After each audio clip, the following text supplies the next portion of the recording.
Hey, Darren, how you doing? I'm doing We're great. Are you good. doing great? Yeah, well, I'm still alive, which is really great. That's the spirit indeed. I guess you got warmer weather out there in Vegas. Is that where I'm getting you from? No, I'm in California. I'm still. We did the Microsoft Center on Saturdays, and I'm still in LA, so I'll be here until like tomorrow. Got it. Well, it always impresses me that the OJs not only have this amazing catalog that continued, with the S Curve album and all that, but you guys never really stopped, and you yourself had your group with your sons and all that. You never stopped. That's the key. Is there an accomplishment that you're proud of stuff at this point? The stuff that I did with my son to me was a great accomplishment from the standpoint of that it was a success and people bought into it and we were able to sell records and then we went around and we toured together for a couple of years. I think that to me that was a great accomplishment. I mean, I can't downplay the success we had with Philly International and the success that I had with the OJays, but to be able to do that with my son and my sons, you know what I'm saying? To me, that was it was just a great accomplishment to me. It was very, very satisfying to my soul. The S Curve album that I just mentioned a moment ago, some people were calling that the last OJ's album. Is that the last OJ's album? Still, the jury is going to still be out on that. I think that it's still the amount of success that we can achieve with that album. And if the fan base says we need to hear more, I'm pretty sure that we could, muscle up enough strength to try to sing 12 more songs. When somebody comes to see you live these days, what does your set list look like? Because I can't imagine it's easy to pick a set list with all those years of hits. Hey, it's not easy, because for some reason, we always miss something that everybody wanted to hear or that a lot of people wanted to hear. We always miss a song that they say, you didn't do this or you didn't do that. So it's like, it's hard, man. It's hard. Can't quite pick the right set list that will please everybody. And the OJs were one of the first groups to be sampled in hip hop. And of course, there were many, many groups that have been sampling you since that happened in the 80s. Is there any sampled or cover versions that you especially like? I've been asked that question a lot, as far as sampling is concerned, and and when you ask me, is there some that I like? I like all of them that they're able to take that old material that that's been out for some 30 years and be able to recycle it and make it a hit again. I think that's truly great. Well, one of the covers that I'm especially interested in is David Lee Roth from Van Halen. Supposedly, his warm up before going on stage is singing Love Train. And somebody cut together a video of every single attempt at singing Love Train together. So you hear all these vocals at once. Is that something you've ever heard about? No, this is my first time hearing, but I know the Rolling Stones do a version of it. I didn't know about Van Halen. Look, it's a great song. It's a universal song, and it's something that I think every artist should have in his repertoire to be able to sing this song because I think it's something that unites people, and even when we do it, the audience seems like they go into another like overdrive when we do that song. Everybody's up, everybody's dancing, everybody's singing. I think the message is so universal. I think that all artists should have a song of that type in their show. Some artists love playing the hits because it gets the crowd to stand up, and other people don't love playing the hits because they think, well, there's so many great songs in my catalog that have been overlooked. Which one are you? I feel like we have to do Love Train. I feel like that out of all the songs that we have, every show, we have to do that particular song because it's such a universal message.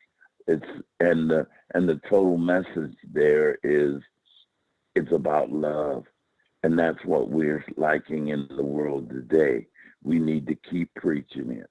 Everybody needs to know that love is the key. Love is the answer to all our problems. And another thing that's notable about the OJays is that you guys were inducted into the Rock and Roll Hall of Fame close to 15 years ago. You made it before Iron Maiden and Motley Crue and Bon Jovi and lots of bands and all that. Did it change your life in any way to become a Rock and Roll Hall of Fame inductee? I think so. I think it made people look at us in a total, not just as the normal R&B soul act. I think it just gave us another status. It put us in another arena as far as the world is concerned, as far as our fan base is concerned. I think it made us more valuable or more relevant, as they say.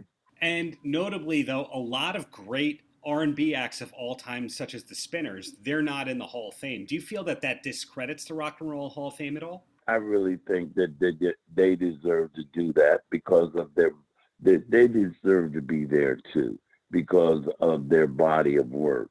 There are people that are in there now that they're inducting into the Rock and Roll Hall of Fame, which I think they haven't done.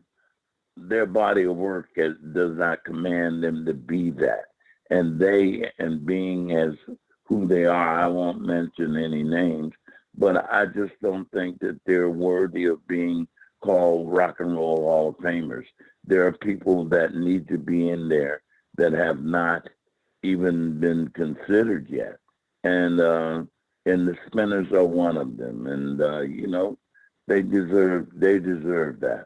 And you're right now it's becoming what I would call a popularity contest instead of getting in on your merits. And you guys are not from Pennsylvania. You're originally from Ohio. You get lumped in with the Philly sound and all that because of the work with Gamble and Huff.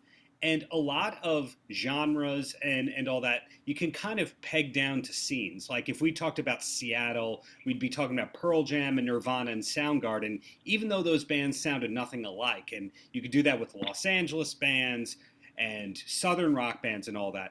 But who are the bands that the OJays look at as peers that you go, those are our friends, those are the guys we could play softball with, etc.? Now, I'd have to say the Temptations, the Ozzy Brothers, the Shy Lights.